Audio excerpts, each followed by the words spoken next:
yang menarik buat saya ya, mungkin kalau ditarik dari yang paling luar ke dalam atau model apa ini induktif kali ya. Mulai mungkin berangkat dari pemikiran Pak Tunjung bahwa bencana itu memang ada menurut beliau bahwa diakibatkan oleh ketidakadilan spasial dan BNPB sih menyatakan bahwa ada dua sumbernya itu sebenarnya bencana alam yang terjadi di Sumatera itu adalah akibat alam dan juga akibat manusia. Pak Tunjuk menyorotinya mungkin dari aspek penyebab manusianya itu akibat ada ketidakadilan spasial itu. Dan spasial itu seperti Pak Tunjuk katakan itu semua kegiatan di ruang itu dia berlandaskan kepada tanah. Maka ketidakadilan spasial itu berkorelasi kuat dengan ketidakadilan penguasaan tanah itu. Nah, kajian-kajian tentang ini sebenarnya sudah banyak sebenarnya mengenai ketidakadilan eh, penguasaan tanah ini. Bahkan ada kalimat yang menarik menurut saya bahwa begitu banyak orang yang menguasai yang sedikit, tapi begitu sedikit orang menguasai yang banyak. Itu itulah kondisi ketimpangan penguasaan tanah yang terjadi di Indonesia yang kemudian berakibat pada ketidakadilan spasial sehingga konfliknya nanti mulai dari konflik tanah sampai ke konflik ruang seperti yang disinyalir oleh Pak Tunjung tadi. Eh, Kemudian akibat dari ketidakadilan spasial ini, maka masyarakat akan merambah makin naik ke atas, ke atas, ke atas. Itulah yang terjadi, menyebabkan kemudian berdampak pada bencana itu ketika hutan dibabat, ketika ruang yang bagus-bagus atau tanah yang sudah bagus-bagus sudah dimiliki oleh para pemodal yang kuat, tentu masyarakat akan mencari sumber-sumber penghidupannya di atas menggunakan memanfaatkan tanah itu dengan terus mencari wilayah-wilayah yang justru yang menurut kategori Pak Mehmet itu bisa masuk ke GL2, bahkan masuk ke GL1 itu elevasi sedang sampai ke elevasi tinggi itu. Dan itu ternyata berdampak. Dan fungsi kontrol dari pengendalian pemanfaatan ruang sebagai bagian dari penataan ruang ini sepertinya yang belum maksimal. Kalau dari pemaparan Pak Mehmet, saya melihat bahwa pada saat di Undang-Undang 26 2007 itu di situ di pengendalian di aspek pengendalian pemanfaatan ruang yaitu dari pasal 60 sampai 73 itu ada sanksi-sanksi buat para pelanggar pemanfaatan ruang ini, yaitu mulai dari sanksi pidana administratif hingga ke sanksi pidana. Ada satu kalimat yang sampai sekarang itu sepertinya masih maknanya begitu luas dan bisa sangat interpretatif itu, yaitu perubahan fungsi ruang. Dan perubahan fungsi ruang itu seperti apa gitu, yang detailnya seperti apa. Nah, ini mungkin menurut saya Pak Mehmet eh, dari geologi lingkungan ini bisa memberikan masukan ini kepada teman-teman di pengendalian pemanfaatan ruang. Jadi eh, tentu melibatkan disiplin ilmu yang lain seperti kimia, biologi dan seterusnya. Tapi aspek geologinya itu menurut saya sangat berpengaruh sekali dengan lalu mungkin dikombinasikan dengan aspek-aspek biologi dan kimia. Lalu dibuatlah mestinya idealnya itu dampak-dampak perubahan fungsi ruang itu secara lebih mudah. Ini kesulitan teman-teman waktu di pengendalian pemanfaatan ruang ketika mencoba menarik eh, ketika kejadian di suatu tempat itu dikategorikan seperti apa gitu perubahan fungsi ruang itu sehingga nanti akan berdampak pada sanksi. Kerjasama ini mungkin penting Pak Mehmet, nanti teman-teman di pengendalian pemanfaatan ruang itu bisa berdiskusi dengan Pak Mehmet. Dan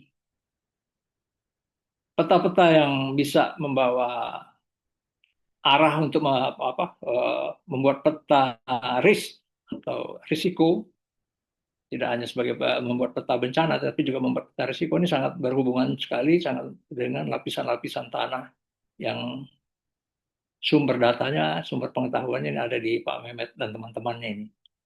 Jadi mudah-mudahan kalau itu sudah bergabung, saya pikir akan lebih kuat lagi pengendalian pemanfaatan ruang itu. Lalu apakah selanjutnya kita memerlukan dengan kondisi sekarang, kapan titik dari ketimpangan pemanfaatan ruang atau juga yang berpengaruh kepada ketidakadilan spasial tadi itu? Apakah perlu ada sebuah kesimpulan bahwa sawit harus dimoratorium? Lahan-lahan yang ada mestinya kita manfaatkan untuk pangan rakyat, umpamanya kedelai yang masih impor 100%, atau eh, sawah padi yang kita juga impor juga, tanaman-tanaman yang diperlukan oleh masyarakat secara mendasar. Apakah perlu ada moratorium? Dan itu mungkin perlu dirumuskan gitu. Kapan luasan sawit itu kita anggap cukup untuk lahan yang ada di Indonesia ini, sehingga sisanya itu harus dialihkan untuk lahan pangan. Walaupun sudah ada ketentuan mengenai undang-undang pangan berkelanjutan itu ya, apa tuh? Lupa saya itu. Jadi sawah baku dan seterusnya. Ya ternyata praktek di lapangan itu perubahan alih fungsi lahan dari sawah atau dari pangan ke pemukiman itu nggak bisa, susah juga dihindari. Karena pertumbuhan penduduk, juga kebutuhan akan lahan masyarakat juga mendesak, memberikan tekanan kepada keadaan lahan kita itu. Eh, saya mungkin mengomentari itu saja. Apakah memang perlu moratorium perkebunan sawit? Maka saya juga berharap bahwa mestinya produk-produk sawit ini tidak digunakan untuk keperluan non konsumsi. Umpamanya dibuatkan biodiesel dan seterusnya. Itu akan memicu lagi penggunaan-penggunaan sawit masif, dan itu akan berhubungan juga, berkorelasi dengan pembukaan-pembukaan lahan sawit yang baru. Mungkin itu hanya sekedar komentar, kalau mudah-mudahan uh, mohon maaf dengan segala kekurangan. Terima kasih. Ya, terima kasih Pak Yunisaf. Ini ada Pak Agus Taruna. Tapi saya ingin pandangan Pak Rawa juga nih. Pak Rawa ini sebagai ahli sawit juga nih dari Pekanbaru. Mungkin setelah Pak Agus ya. Silakan Pak Agus. Baik, sebenarnya nyambung Pak Eka dengan pertanyaan Pak Unisap ya. Jadi memang saya sebagai praktisi Pak Mehmet terutama ya. Jadi informasi terkait data-data geologi sangat minim Pak kita ini. Jadi mungkin kami ingin menanyakan apakah data-data geologi tersebut bisa dibuat dalam skala yang lebih besar Pak. Misalkan skala yang 5.000 hektar misalkan, atau skala-skala 10.000 hektar. Artinya supaya data itu lebih rinci Pak pada saat kita overlay dengan data-data tata ruang. Sebenarnya permasalahan teknis ini memang juga bisa membuat kesalahan pengukuran Pak Mehmet. Ya mungkin ini minta masukan dari Pak Mehmet, apakah itu skala geologi ini bisa lebih besar skalanya Pak. Bisa saja Pak Eka. Silakan. Oh, terima kasih Pak Agus. Bang Rawa ada yang mau ditambahkan Bang Rawa sedikit menyangkut masalah sawit? Apakah memang Ya, terima kasih eh, eh, Bang Eka. Terima kasih sudah diundang di sini juga, karena secara tidak sengaja tadi Pak Anto kirim apa itu ke saya, lalu saya kirim sama Pak Eka juga. Sebenarnya saya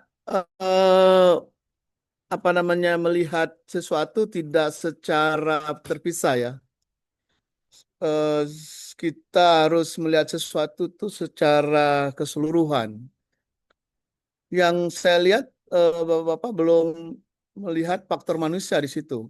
Sebagai seorang antropolog tentu saya melihat bagaimana posisi manusia dalam membangun, membentuk bencana itu sendiri dan melakukan mitigasi kultural di antara mereka. Itu yang nggak ada ya. Saya tahu di Sumbar itu kemarin teman-teman saya turun ke sana. Ada satu kasus yang menarik, sebenarnya Sumbar sudah punya mitigasi eh, kultural ketika terjadi hujan besar. Mereka akan menghindar dari air dan menaik ke atas ketika hujan ada di hulu sungai. Itu kan menarik kalau digali gitu ya. Nah, cuma waktu itu sungai di hulunya itu tertutup oleh kayu-kayu besar. memang itu bukan kayu yang dikelola oleh perusahaan, tapi memang kayu yang terjadi secara alami. Hingga eh, sungai ke bawah itu biasa saja kering, tidak ada yang besar. Yang hulunya airnya tuh menjadi bendungan tinggi. Itu yang daerah Bukit Tinggi arah ke kanan, perbatasan dengan Sumbar itu kasusnya juga itu. Nah, beban air semakin besar, akhirnya kayu itu terbawa air dan airnya menjadi air bah. Nah, waktu itu kenapa terjadi banyak kematian di sana? Salah satunya karena masyarakat tidak menyadari ada peristiwa lain selain dari peristiwa alam yang mereka kenali selama ini. Itu satu yang saya berharap Bapak-bapak juga ketika membahas tanah, bahas lahan, itu tidak bisa melepaskan faktor manusia. Itu yang utama sebenarnya yang terjadi. Manusia itu kan bisa dilihat dari skala makro, skala nasional, korupsi misalnya, dan skala global, kapitalisme. Itu kan berkaitan semua, tidak bisa lepas. Itu satu hal yang penting menurut saya.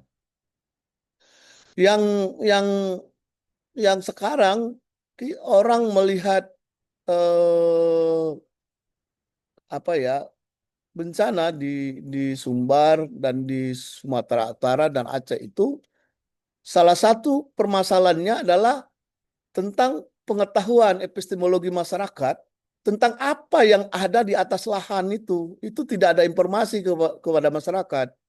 Pemerintah tidak pernah menjelaskan kepada masyarakat berapa luas sawit, berapa ancaman sawit seperti yang terjadi di Aceh Timiang. Teman-teman saya banyak hilang di sana.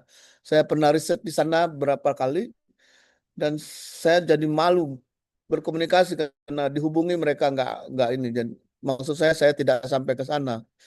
Itu karena beban air yang turun secara besar-besaran itu tidak ada informasi yang sampai ke masyarakat. Jadi informasi-informasi yang seperti itu harusnya disampaikan juga. Kasus contoh yang di Sumbar ya, yang di Lembah Anai, itu kan terjadi karena pemerintah hanya menempelin bahan-bahan yang di bawah saja. Tata kelola air yang di atas itu tidak pernah dibahas. Akhirnya air hanya mengalir dari satu corong saja, menyebabkan bah besar sehingga setiap orang lewat di sana terjadi. Mereka tidak pernah berpikir tentang landscape di atas, lalu bagaimana mendistribusikan air yang besar sehingga terpecah airnya. Kalau terjadi pecahan airnya maka akan punya dampak yang lebih berkurang terhadap mitigasinya. Jadi menurut saya perlu sekali mitigasi itu menjadi diselesaikan lebih dahulu agar masyarakat mempunyai pengetahuan yang sama. Sekarang ini kan informasi yang ada di perusahaan, informasi yang ada di pemerintah, informasi yang ada di masyarakat itu berbeda. Sehingga tidak nyambung. Nah, itu yang perlu menurut saya, Bang Eka ya. Segitu saja. Terima kasih. Assalamualaikum warahmatullahi wabarakatuh. Waalaikumsalam. Terima kasih Bang Rawa. Ini sangat mencerahkan nih dan membangkitkan pemikiran lebih lanjut. Tadi Pak Mehmet, silakan Pak Mehmet, ada yang mau ditanggapi Pak dari pertanyaan sebelumnya. Silakan Pak. Baik Pak, siap Pak. Saya juga kadang bingung Pak. Kalau ke lapangan saya kan mulai misalnya lihat bencana karena gempa, pencemaran air tanah. Udah penelitian, udah tapi nggak bisa apa-apa gitu Pak. Tadi untuk peta bisa aja Pak. Jadi konsepnya gini Pak, di geologi itu kalau geologi yang umum itu kan regional Pak ya. Tapi kalau orang udah mencari emas, udah mencari batu bara, nah itu skalanya udah 5.000 Pak. Nah, bisa juga untuk tata ruang kota itu jadi membuat peta sendiri Pak. Jadi seolah-olah kan sekarang tuh kalau pemerintah atau swasta minta peta geologi ya adanya cuman yang skala kecil Pak ya. 20.000. Tapi kan kalau orang, Pak saya minta data emas daerah Sumatera ya harus pemetaan sendiri. Nah seperti itu Pak. Jadi emang harus pemetaan sendiri Pak. Levelnya tuh udah level pemetaan gitu Pak.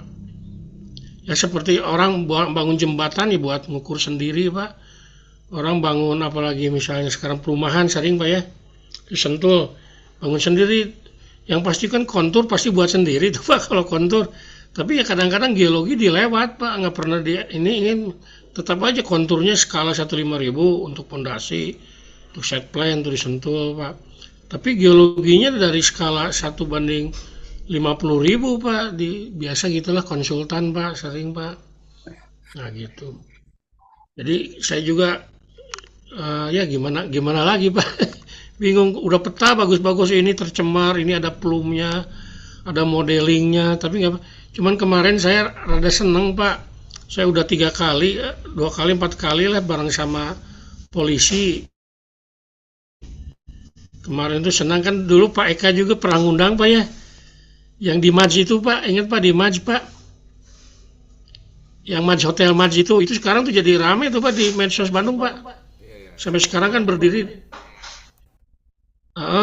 Itu ternyata di daerah merah Pak. Itu yang hotel di pasar terminal Dago itu Pak ya. Bagaimana lagi itu dilihat dari struktur tanahnya ada mulai di jalan tuh Pak, di jalan kecil tuh udah ada yang retak tuh Pak. Tapi dia tutupin lagi PU tutupin lagi ininya retakan di aspal. Tapi bagusnya mungkin di sana kan ada rumah, mungkin rumah itu sebagai penahan juga Pak, rumah-rumah kampung di bawahnya tuh kan di Dago Bengkok gitu Pak. Nah itu jadi saya juga ya ini juga cuma kemarin pas sama polisi seneng Pak, jadi itu Pak di BAP itu Pak di PT Semadaunya itu, cuman ya polisi juga saya ayo ini yang tambang banyak enggak juga Pak, jadi Bareskrim juga enggak apa ya ya pilih-pilih juga lah Pak, nggak kan sekarang misalnya kemarin ada di PT IMIP yang meninggal Pak, itu tuh tinggal masuk Bapak pakai undang-undangnya di belakang pidana, nggak juga Pak. Jadi ya mungkin mereka juga keterbatasan atau gimana, pilih-pilih juga Pak. Juga jadi kalau saya lihat gini Pak, kalau saya kan geologis Pak ya, terus terang Pak, waktu saya di Minerba Pak, geologis itu kan menemukan lahan-lahan misalnya untuk pemukiman apa gitu kan, tapi memukiman juga teman-teman untuk tambang Pak.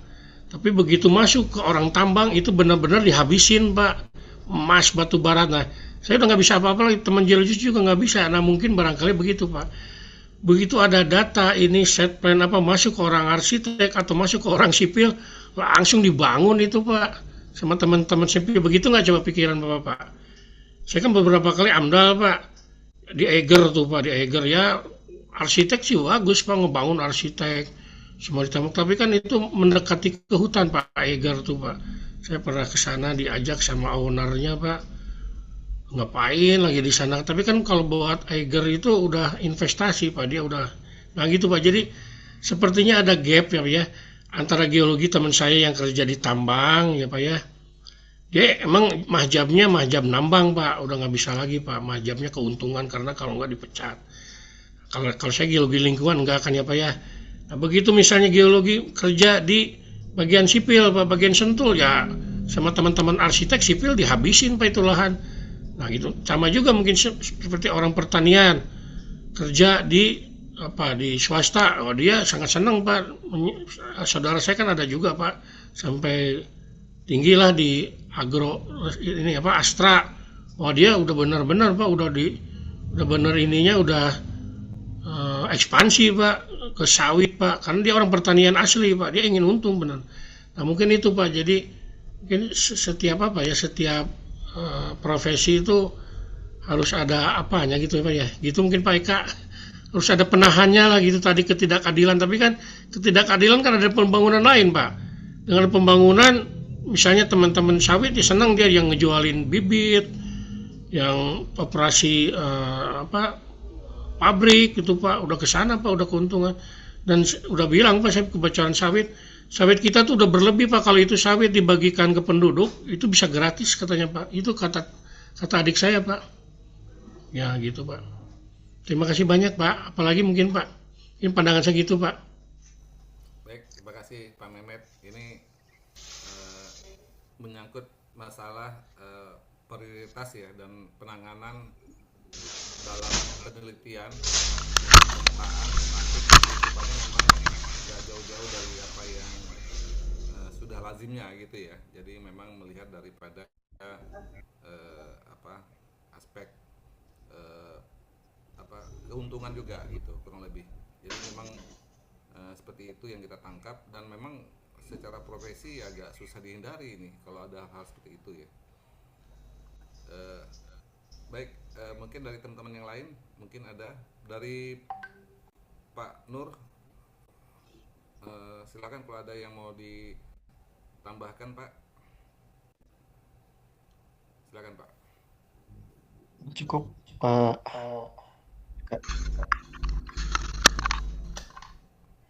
Cukup ya. Ini Pak Denny Zulkaidi dari ITB mungkin mau mengasih pandangan juga. Silakan Pak, ataupun menanggapi. Silakan Pak. Saya jelas tidak. Jelas Pak. Ya, suara Pak Eka mah kecil banget, hampir tidak terdengar berbisik-bisik di sini. Baik, ini ngabuburit sore tapi sebetulnya berat ini ya. Hanya saya lihat memang semua kajiannya atau presentasinya berhubungan. Nah, yang pertama itu yang Pak Mehmet itu sebetulnya bisa menjadi dasar ya untuk analisis kebencanaan yang masuk ke ya perencanaan berbasis pengurangan risiko bencana yang di Pak Nur Rahman ya. Jadi analisis kebencanaan yang jelas dan bisa dilihat mana yang risikonya besar ya dihindarkan, yang bisa dibudidayakan itu yang baru dipilih budidaya apa yang cocok. Nah, lalu pemanfaatan ruangnya ini ke Mas Tunjung nih ya. Sebetulnya apa sih yang cocok gitu. Nah, bukan hanya soal kepemilikan, tapi sebetulnya soal kepemanfaatannya. Apa yang cocok untuk yang dilindung dan mana yang cocok untuk yang di kawasan budidaya. Yang juga sebetulnya masukan untuk revisi Undang-Undang Penata Ruang kemarin kita bahas ya. Kita tuh pandangannya, alirannya ikut yang preservasionis, perlindungan, pelestarian, atau yang ekspansionis, pokoknya ekspansif aja. Setiap ada permintaan ikuti, carikan ruangnya. Sama kemarin Pak Jokowi juga kan, Anda mau minta lahan, minta nanti saya carikan tempatnya. Jadi itu ekspansionis gitu ya, apa yang butuh itu diakomodasi. Nah, tengah-tengahnya ada konservasionis ya, konservatif gitu. Nah, kalau saya sih lebih memilih berpandangan preservasionis. Pokoknya amankan dulu yang Pak Mehmet bilang berbahaya, yang lebih baik untuk mempertahankan fungsi yang tradisional ya. Kalau hutan ya biarkan aja hutan, ya, dikelola masyarakat biarkan saja masyarakat tradisional itu ya, atau masyarakat adat biarkan aja. Nah, mana yang eligible untuk budidaya itu yang baru dipilih fungsi apa yang paling cocok. Nah, itu Mas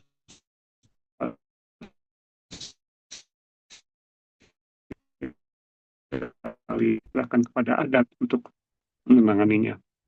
Nah, tapi yang jadi itu masuk ke perencanaan. Nah, untuk bencana yang di Sumatera ini, yang saya belum lihat sampai sekarang itu adalah penegakan hukum penertiban ya, ini pekerjaannya Pak Eka nih, pengendalian ya.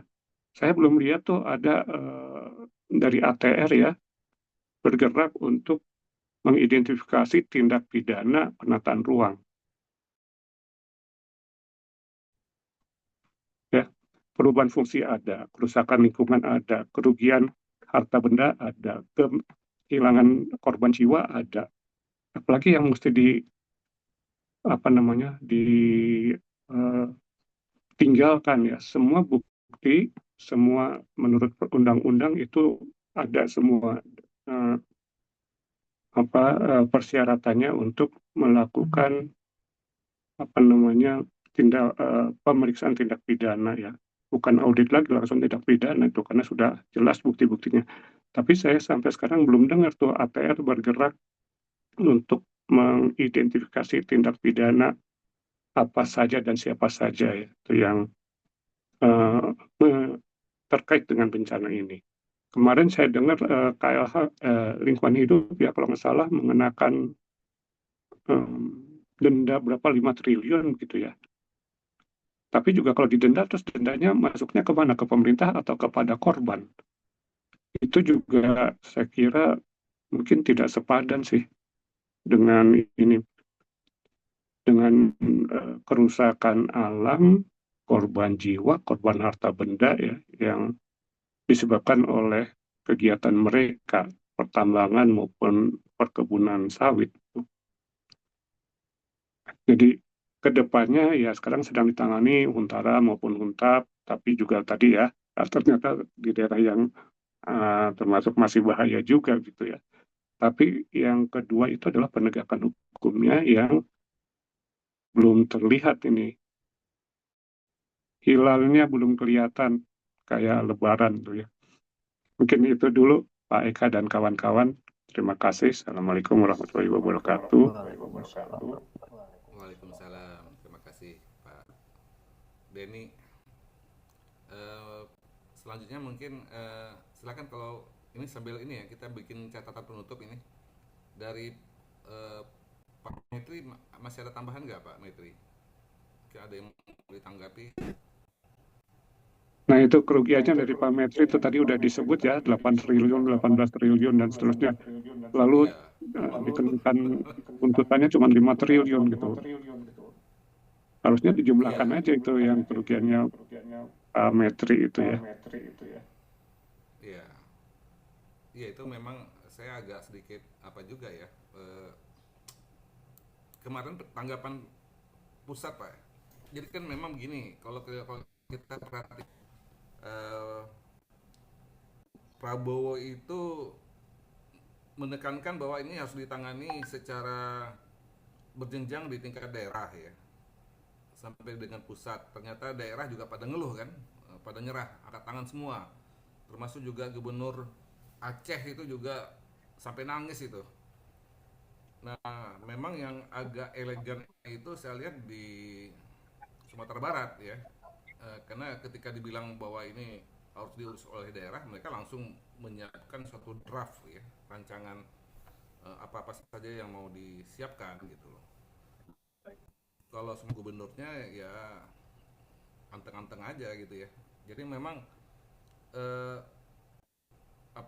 masalah penanganan ini apakah di tingkat pusat ataupun di daerah ini ya, pada akhirnya memang tiba-tiba kita dapat berita bahwa ini sudah dibom dengan rencana pembiayaan sekitar 60 triliun ya kurang lebih yang disampaikan oleh Menteri Keuangan. Ternyata dari 60 triliun itu yang baru keluar itu cuma berapa? 4 miliar per kabupaten. Nah, memang masalah ini memang tata kelola di dalam penanganan bencana ini saya rasa belum rapih gitu loh.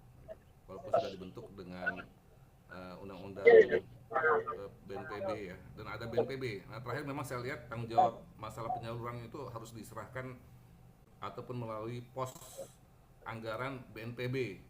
Permasalahannya BNPB itu juga kalau kita lihat cara mereka bekerja ya, dan cara mereka mengatasi masalah-masalah itu juga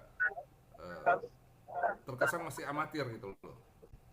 Padahal kita pernah punya ya, sebelum BNPB itu kan ada dulu BRR ya, Badan Rehabilitasi dan Rekonstruksi Aceh ya, yang pertama kali menangani biaya-biaya pembangunan ya, di tsunami Aceh. Dan itu adalah satu platform dari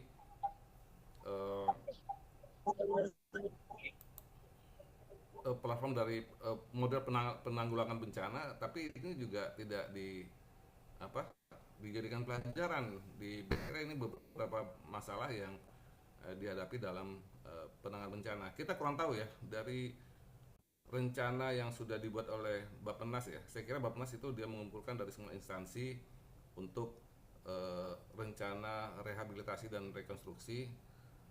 Namun yang saya lihat seakan-akan ya, ini yang mungkin sedikit pandangan saya itu, yang diperhatikan itu adalah masalah infrastruktur gitu loh. Dan kita bisa lihat gerakan-gerakan dalam penanggulangan selama ini kan adalah di infrastruktur yang dilakukan oleh pemerintah gitu loh, pemerintah pusat terutama gitu loh. Sementara tadi kita diingatkan oleh Bang Rawa menyangkut aspek manusia ya di dalam bencana itu yang selama ini agak terabaikan ya oleh pemerintah gitu loh. Sehingga timbullah gerakan-gerakan solidaritas warga ya, warga bantu warga dan sebagainya, dan banyak yang mendatangi ya saudara yang tertimpa bencana itu dengan memberikan bantuan dan sebagainya.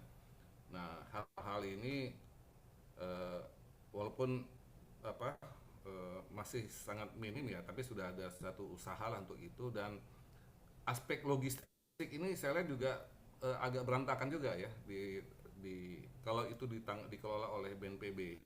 Jadi memang masih banyak hal-hal yang harus diperbaiki dan dipersiapkan di masa depan. Silakan, tadi ada Pak Metri, ada yang mau ditanggapi atau ada yang mau disampaikan?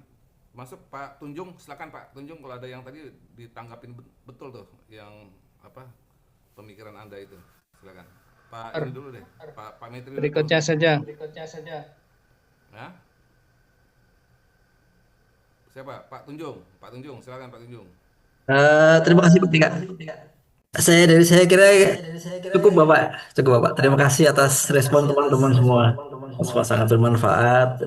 Dari Pak Denny Zulkaidi, Profesor Denny, ada perspektif baru ya. Bagaimana sebenarnya ada aliran-aliran pengembangan ruang dan lain-lain yang bermanfaat. Dari saya kira cukup Bapak. Terima kasih. Baik Pak Tunjung. Selanjutnya siapa ini? Al-Mukarrom Hesti Raharja, ada yang mau disampaikan? Silakan.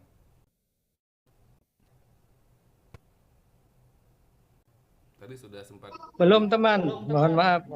Kurang telat tadi menyimaknya. Oh iya, silakan. Enggak ada yang istilah telat lah. Ya, silakan. Ada yang mau? Oh, enggak ada, belum ada.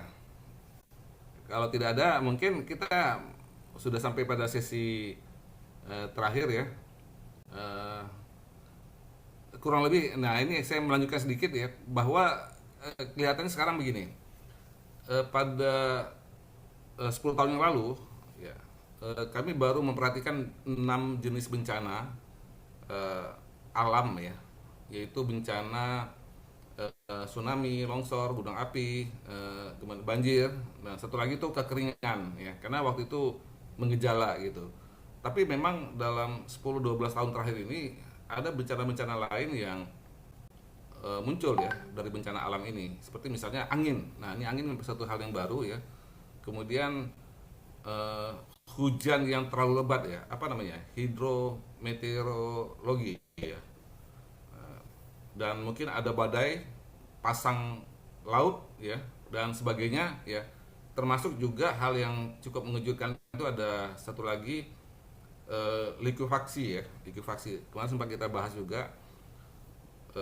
Ternyata ini masalah-masalah ini memang belum terakomodasi ya, belum tersiapkan oleh pemerintah. Kemarin 12 tahun lalu saya hanya menyiapkan untuk yang 6 jenis bencana tadi ya, tapi yang berikutnya ini yang apalagi yang baru-baru saya belum melihat ada suatu kajian ya untuk menyiapkan standar penataan ruang dan sebagainya untuk itu ya terutama.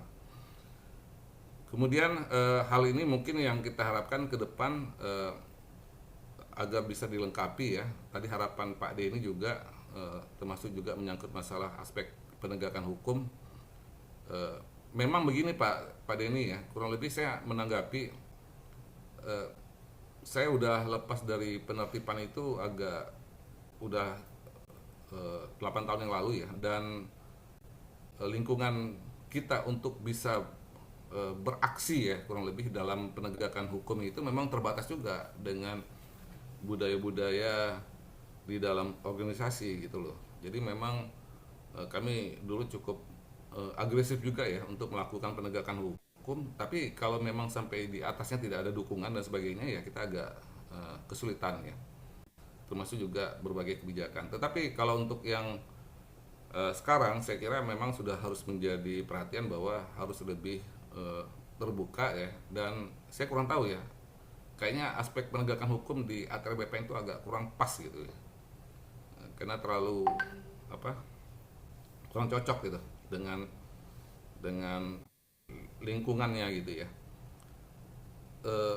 Seperti misalnya contoh pada dulu ya, kami coba masuk ke dalam kasus reklamasi Pantura DKI Jakarta ya, yang waktu itu lagi ramai gitu, dan ada beberapa instansi yang sudah masuk ke situ ya, terutama dari Pemda DKI ya, sampai dengan Kementerian Kementerian Kelautan dan Perikanan ya. Nah itu juga sampai mereka memasang pelang dan sebagainya, dan kami waktu itu juga sudah berharap kita juga ada peran dari terutama dari PPNS penataan ruang ini untuk melakukan penindakan gitu loh. Tetapi memang ya dari pimpinan pada waktu itu tidak mendukung tentang hal itu, termasuk juga dengan beberapa hal yang lain menyangkut dengan beberapa kejadian-kejadian ya, sampai dengan yang sekarang ini. Memang untuk kasus yang sekarang ini ya kami sudah melihat, sudah mendorong untuk hal itu ya, tetapi memang kita masih agak kesulitan gitu loh untuk masuk ke dalam sana ya, kalau saya lihat dari aspek penyidikan penataan ruang gitu loh. Karena pertama ya dibutuhkan suatu usaha tadi yang kata Pak Mehmet itu ya, mengidentifikasi bentuk pelanggaran dan sebagainya, dan itu juga bukan pekerjaan yang mudah dan murah gitu ya. Kemudian juga keterbatasan lain lah gitu yang kita lihat, yang sekarang dihadapi oleh institusi lah kurang lebih seperti itu, termasuk teman-teman di penegakan hukum ya. Dan memang harus melalui audit tata ruang ya. Dan audit tata ruang ini juga suatu pekerjaan sendiri gitu loh, yang tidak cepat tanggap gitu ya terhadap permasalahan-permasalahan yang ada. Dan kita justru melihat teman-teman yang lain ya, seperti dari Gakumnya, Kementerian Lingkungan dan Kementerian Lingkungan Hidup ya, dan Kehutanan, atau mungkin dari atau mungkin dari kepolisian tadi yang disampaikan oleh Pak Mehmet ya, sudah mulai masuk ke dalam masalah ke dalam ranah-ranah itu gitu loh. Jadi memang aspek pidana di dalam tata ruang ini sebenarnya bisa dicari, bisa diungkapkan ya, tetapi itu tergantung lingkungan juga Pak. Tergantung pimpinan juga gitu, apakah mereka mau masuk ke situ. Dari dulu saya lihat ATR BPN ini agak kurang berani ya untuk melakukan penindakan gitu loh. Saya kurang lihat ya, tidak hanya kasus tata ruang, termasuk juga kasus-kasus pertanahan dan sebagainya. Mungkin itu ya. Masih ada teman-teman yang lain. Pak Metri ada yang mau disampaikan? Silakan Pak.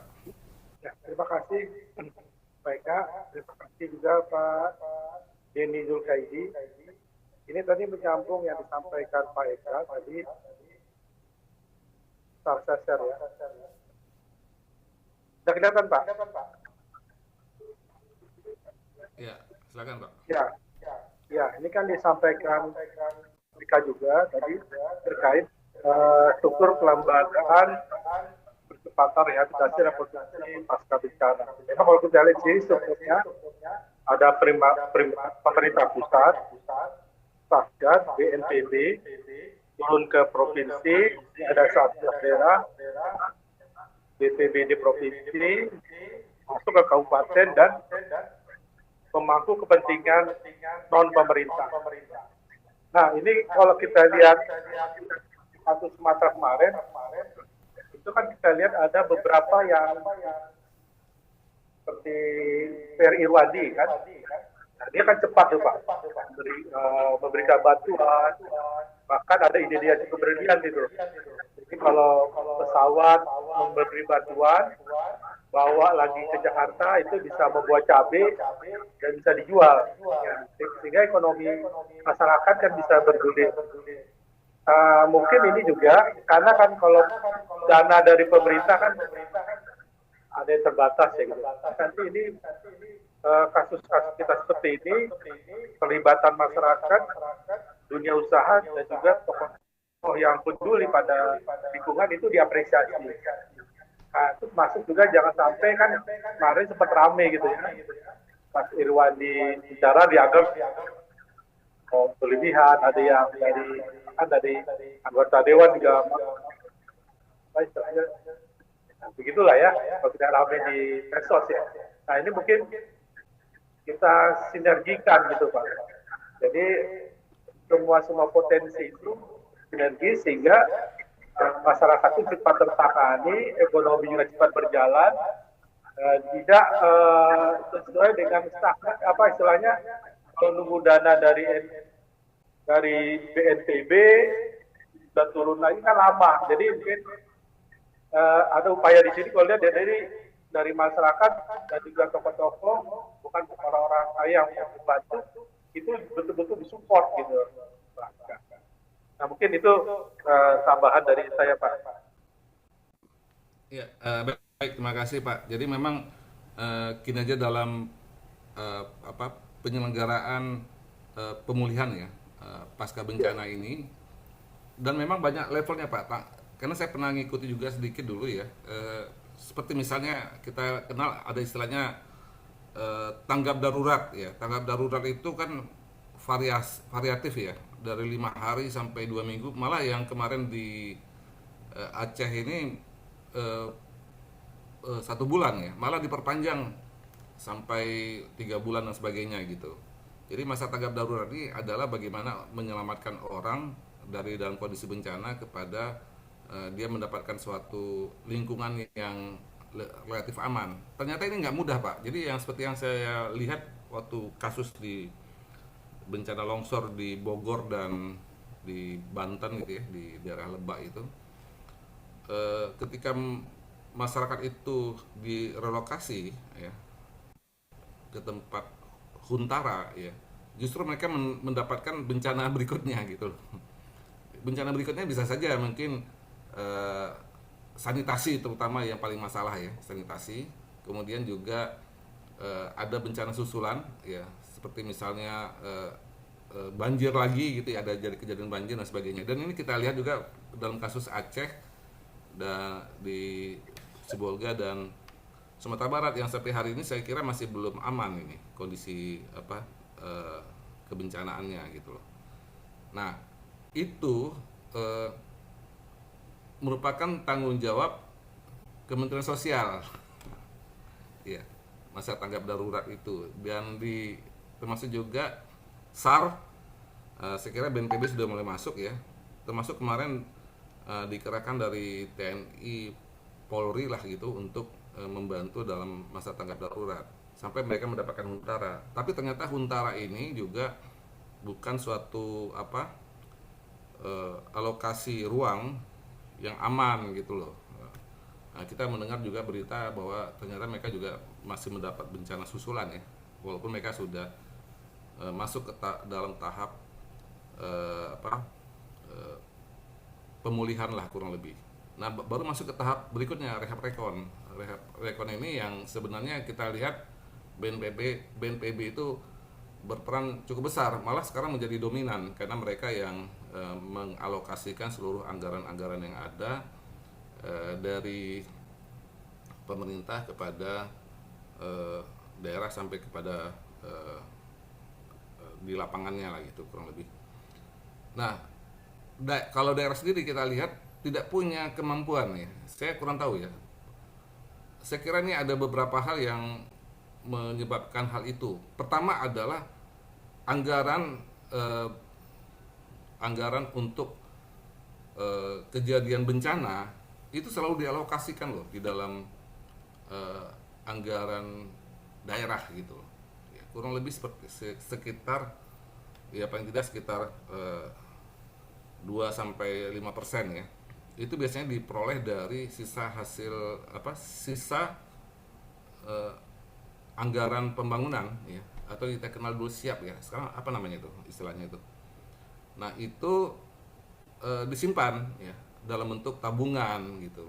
Tapi kan kemarin dari Menteri Keuangan kan minta semua tabungan itu harus dimanfaatkan gitu loh sampai dengan bulan November kemarin ya. Saya kira sudah atau diambil oleh pemerintah gitu duitnya. Sehingga sebenarnya kondisi pemerintah daerah pada kemarin itu memang nggak punya uang gitu untuk menggerakkan upaya-upaya pembangunan. Artinya sebenarnya kita melihat bahwa ternyata dalam masalah penanganan bencana ini masih didominasi oleh pusat ya. Pusat. Nah, ini memang ini yang kita pertanyakan ya. Karena ini menyangkut masalah anggaran ya.